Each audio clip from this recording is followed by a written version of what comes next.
Coach Ben Miller, big 70-64 over 12th ranked Augusta State tonight. A little slow starting in the first half, but you guys find a way to get it done in the second. Yeah, we had a hard time getting it out of second gear that first half. We had a tough loss the game before and tough road trip back, but it took us a while to get going. But second half, we really cranked up our defense, and really proud of the guys. Talk about just looking at the stat sheet. You guys shot 48.3% in the second half, held them to 37% in the second half. That was a huge key in this game. Obviously, your defensive effort, and particularly when you lump this in. Talk about the defensive efforts of guys like George Blakeney, who got a big block there at the end, and Quamaine Rose, who, although one steal on the stat sheet, he forced D'Angelo Boyce into a couple travels that probably should have gone down as steals, right, but they can't officially. Yeah, I like our defense. At times, at the first half, we were a step behind. But it got a little better as the game went on, and we're not there yet, but we can be a really good defensive team. Rebounded fairly well in the second half.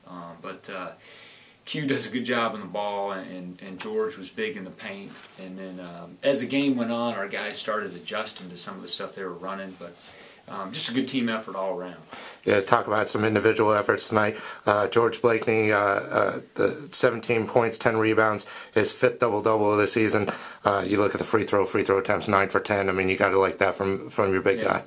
Well, he's been even when he struggled a little bit earlier in the year, he's been working at it.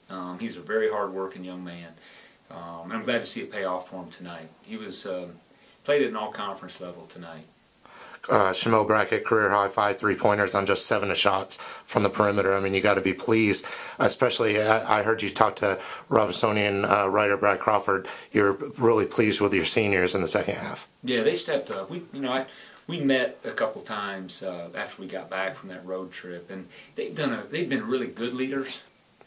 And tonight took another step with their leadership, and they're capable of doing that. I mean, they're all really good players. They've been fun to coach, and they're learning how to become great leaders, and that's what great teams need, and that's what we're striving for. But I was really proud of what they did, fighting through some bumps and bruises, and just getting a big win. So I'm really happy for those guys. Again, I'm going to put you on the spot like I did last time. 10 straight wins tonight. Ironically, this streak began with Augusta State last year, and now you just extended it to double digits. What makes the Jones Center such a tough place to play? I tell you what, our fans have been great. I'm really excited about where our crowds are going. Even over break, when the students were gone, we had great support from the community. And now that we're starting to get the students back on campus, I think we can really get this place rocking next weekend. Right. Speaking of next weekend, you got a couple days rest for you guys to heal up some nagging injuries. What's the mindset going into a weekend where you play back-to-back?